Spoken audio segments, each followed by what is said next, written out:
Lucerna, August 22nd, 97. Dear Joe, Livy made a noble find on the Lucerna boat the other day on one of her shopping trips. George Williamson Smith. Did I tell you about it? We had a lovely time with him, and such intellectual refreshment as we had not tasted in many a month. And the other night we had a detachment of the Jubilee singers, 6. I had known one of them in London 24 years ago. 3 of the 6 were born in slavery. The others were children of slaves.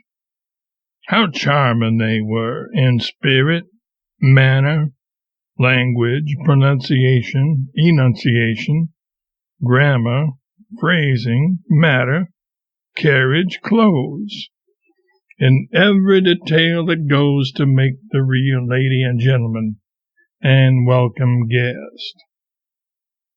We went down to the village hotel and bought our tickets and entered the beer hall, where a crowd of German and Swiss men and women sat grouped at round tables with their beer mugs in front of them, self-contained and unimpressionable-looking people, an indifferent and unposted and disheartened audience.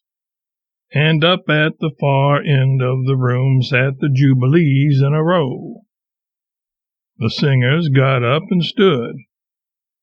The talking and glass jingling went on, then rose and swelled out above those common earthly sounds one of those rich chords, the secret of whose make only the Jubilees possess.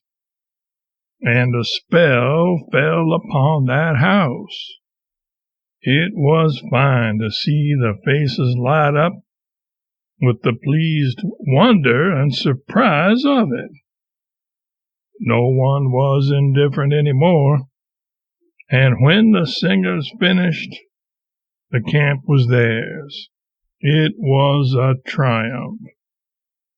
It reminded me of Lancelot riding in Sir Kay's armor and astonishing complacent knights who thought they had struck a soft thing. The Jubilees sang a lot of pieces.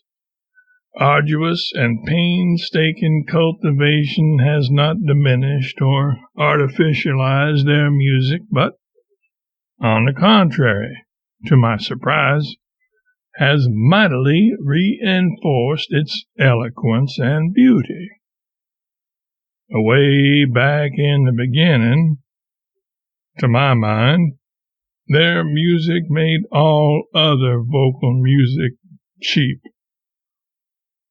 And that early notion is emphasized now. It is utterly beautiful to me, and it moves me infinitely more than any other music can. I think that in the Jubilees and their songs, America has produced the perfectest flower of the ages, and I wish it were a foreign product, so that she would worship it and lavish money on it and go properly crazy over it.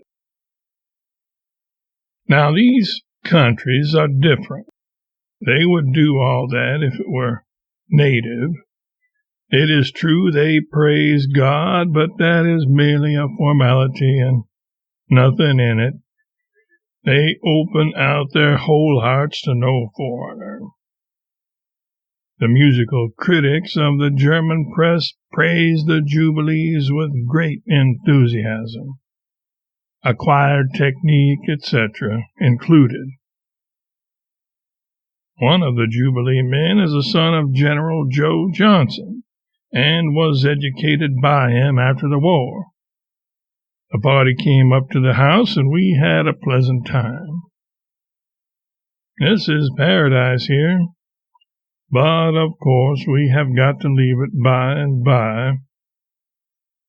The 18th of August, the anniversary of Susie's death, has come and gone, Joe, and we still seem to live.